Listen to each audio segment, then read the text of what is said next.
महर्षि उड़िया बाबा को भी एक उपासक ने प्रश्न किया था कि महाराज जी, मन कैसे रुके? तो उड़िया बाबा ने उत्तर दिया, नियम पालन से। यदि हम नियम पर दृढ़ रहें तो मन हमारा क्या कर सकता है? नियम तो परमात्मा देखता है। हम लोग नियम पर दृढ़ नहीं रहते, इसी से हमारे देश की दुर्दशा है। संध्या वंदन तक का नियम जाता रहा है। भजन करने के लिए नियम की बड़ी आवश्यकता। हाँ, बड़े नियम की आवश्यकता है। तो जैसे प्रातः काल से सायंकाल तक की हर व्यक्ति की अपनी एक दिनचर्या होनी चाहिए। ऐसा नहीं कि आज हम 4 बजे उठे, कल 7 बजे उठे, पर फिर मन को आप कंट्रोल नहीं कर पाएंगे। मन के लिए एक दिनचर्या होनी चाहिए कि हमको 10 बजे सोना है, 4 बजे उठ जाना है।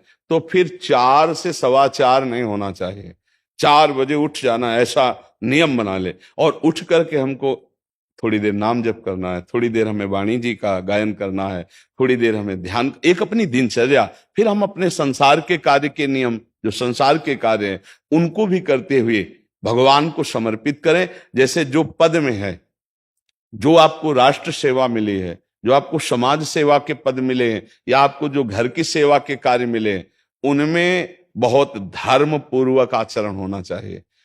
अगर आप अधर्म आचरण करते हैं, अपने पद का दुरुपयोग करते हैं, तो आप सुबह जग करके थोड़ा माला चला लीजिए, फिर भी आपका कल्याण नहीं होगा, क्योंकि आप अपने पद का, अपने सेवा का दुरुपयोग कर रहे हैं। जैसे हम जानते हैं कि अधर्म आचरण है, ये अधर्मी है, हमें पता है दोषी है, और वो हमको कुछ धन दे देता है, और हम उसको मुक्त करवाने की बात सोचते हैं, और जो निर्दोष है उसको फंसा देते हैं।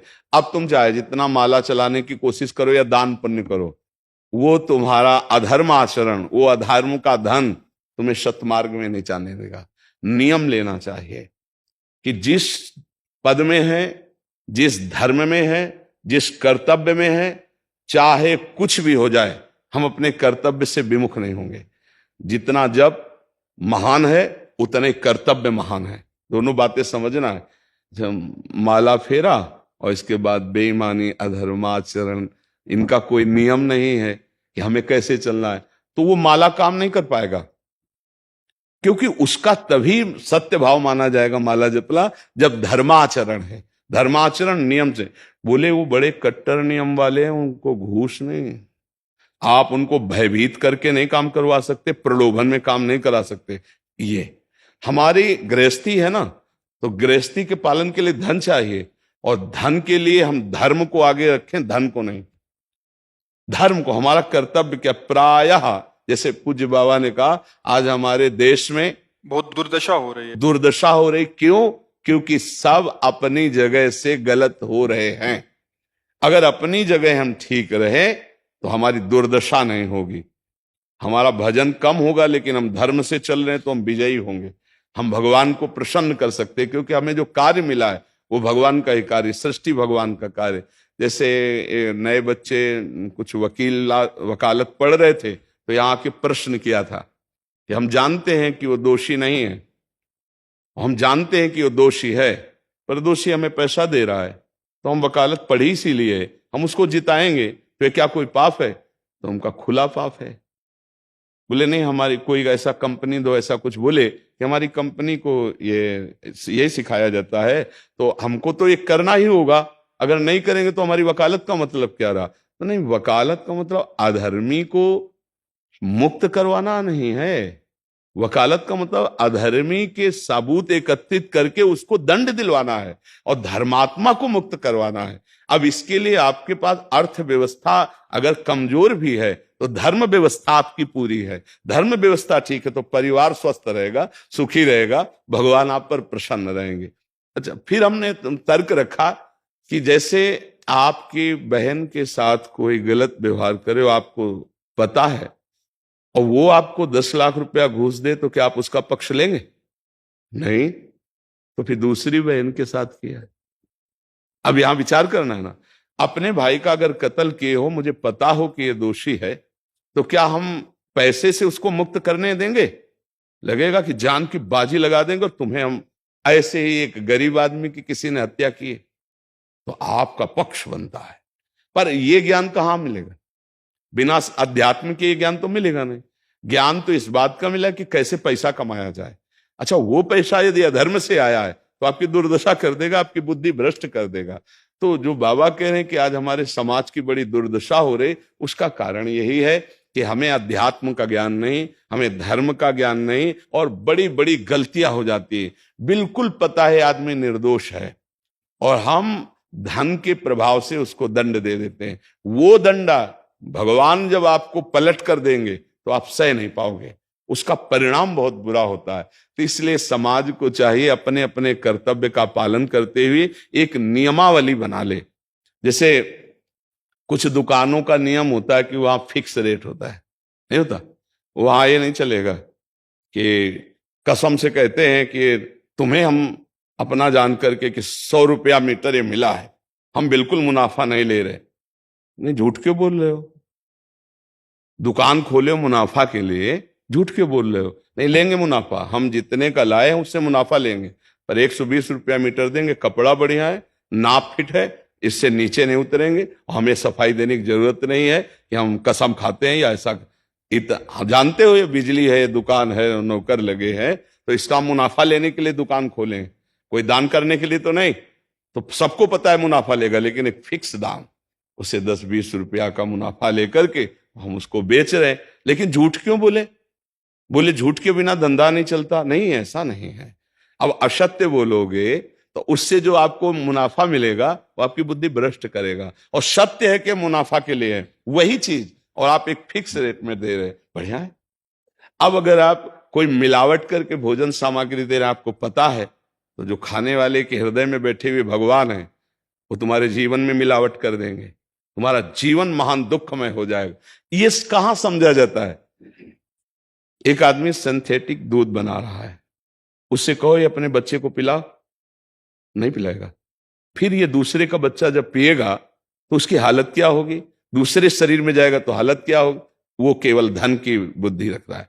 एक आदमी घी में केमिकल मिला रहा है, एक ऐसे अभक्ष पदार्थ मिला है, वो स्वयं नहीं खाएगा, लेकिन वो होटलों में भेजा जाएगा, हजारों लाखों लोग खाएंगे, बीमारी बढ़ेगी, उसको रुपया से मतलब है। ये चीज, ये दुर्दशा हर जगह धर्म का ज्ञान न होने के कारण फैल रही, नहीं फैल रही।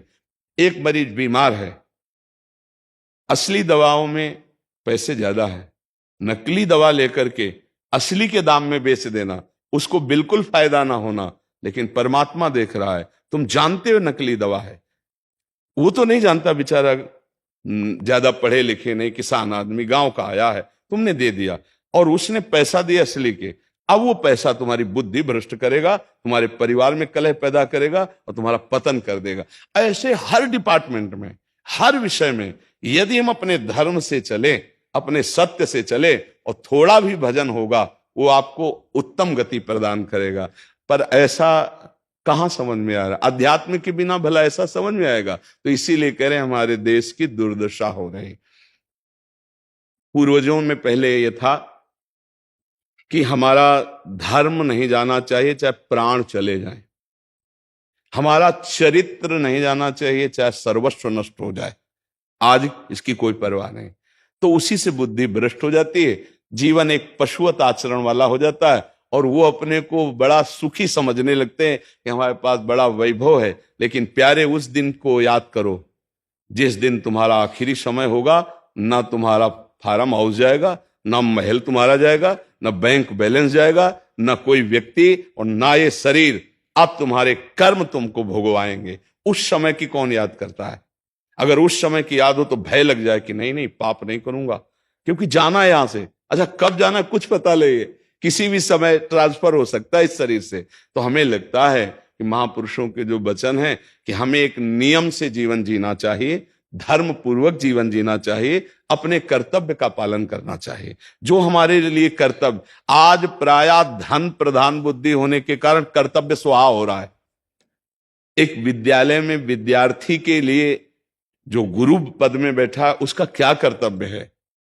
वो अपने कर्तव्य को भूला हुआ है। भला छोटे छोटे विद्यार्थियों को, जिनकी नींव पूरे राष्ट्र सेवा में, समाज सेवा में ये बन सकते हैं, अगर उनको हम सही शिक्षा नहीं दी तो उनका पूरा जीवन बर्बाद हो जाएगा। अगर उनको हम गलत सपोर्ट कर दिए तो उनका पूरा जीवन बर्बाद, क्योंकि नया जीवन है। और जगह जगह अपने अपने कर्तव्यों का यदि पालन किया जाए तो पूरा समाज सुखी हो जाए। लेकिन कर्तव्यहीनता आ रही, कोई अपने कर्तव्य को नहीं समझ रहा है। तो यही बात महापुरुष जनों को दुख लगता है कि अगर सब अपने कर्तव्य का पालन करें, धर्म का पालन करें, भगवान का नाम जप करें तो सब सुखी हो जाए। सुख सब चाहते हैं और आचरण दुख वाले करते, इसीलिए सुख नहीं मिल रहा है, परिणाम में हमें दुख मिल रहा है। सच्ची मानना, वो रुपया पूरे परिवार में अशांति पैदा कर देगा। और धर्म पूर्वक 100 रुपया लाओगे और 4-5 परिवार के बैठ के नमक रोटी खाओगे, आनंद से सोओगे, बड़ा प्यार रहेगा, भगवान की कृपा रहेगी। पर ये बात समझ में नहीं आती है। तो ये वृत्ति अगर छोड़ी ना जाएगी तो कुछ भी कर लो, कहीं भी दान पुण्य कर लो, लाभ नहीं मिलेगा। अगर दान देने की बात कही गई है तो धर्म पूर्वक कमाए हुए धन से। अगर आप मेहनत से कमाए हो ना, 10 रुपया दे दोगे ना, तो 10 रुपये का वो आटा लाके अगर 2 रोटी खाएगा तो खूब वजन होगा। वो आप 1 लाख रुपया बेईमानी कर रख दोगे ना, तो बैठे बैठे वो गंदा ही सोचेगा, भजन नहीं होगा। उसका गंदा सोचना और आपका गंदा करना दोनों मिल करके, उसके कारण भी तो आप बने ना, तो आपका ही पतन हो जाएगा। उसको तो भगवान बचा लेंगे क्योंकि भगवान की शरण में। तो मुझे लगता है अधर्म के धन से कभी किसी को लाभ नहीं मिलता। तो अपने कर्तव्य का पालन करते हुए यदि नाम जप किया जाए तो बहुत जल्दी हमको लाभ प्राप्त हो जाए। बहुत सुंदर मतलब ये चर्चा होती है, अगर आप लोग इसको धारण कर लें तो निहाल हो जाएंगे। सच्ची कह रहे, ये जो बातें हैं ये बहुत सुंदर जीवन को पुष्ट करने वाली हैं, पर आप धारण कर लें तो बात है। नहीं तो जैसे लाभ दिखाई दे रहा 50,000, तो ये बातें भूल जाओगे, ये बातें अच्छी नहीं लगेंगी। हे यार, बहुत बढ़िया काम घर में आएगा, पर हमारी ये बात ध्यान रखना, वो 50,000 घर में अशांति पैदा कर देगा। सच्ची मानना, आप धर्म से चलना, धर्म से चलोगे तो भगवान तुम्हारी रक्षा में रहेंगे। अधर्माचरण, देखो कैसी कैसी घटनाएं होती हैं। बढ़िया कार है, फिल्मी गाना लगाए चल रहे हैं, और वो एक्सीडेंट हुआ, आग लग गई, बाहर निकल ही नहीं पाए, वो अंदर ही जल गए। क्या हुआ? ये करोड़ों रुपए की कार भूंज दिया तुमको अंदर ही बैठाल के, धू धू करके आग लग गई, अंदर जल।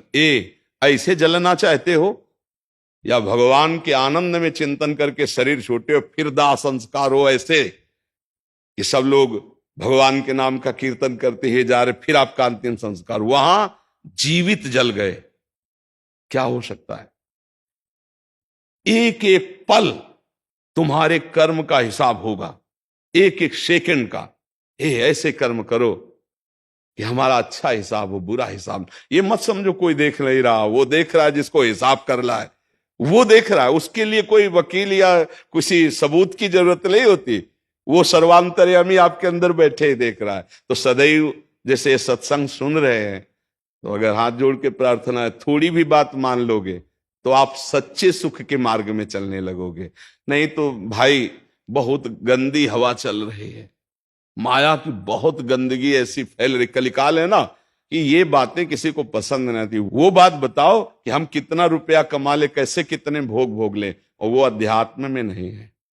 आपको सच धोखे में मत रहना, अध्यात्म में है। जितना आप धर्म से चलोगे उतना सुखी होगे, और लोक में है जितना धन मिल जाएगा उतना सुखी माना जाएगा। लेकिन वो सुख नहीं है, वो चंद मिनट के लिए हाइलोजन की तरह जलेगा, फ्यूज हो जाएगा।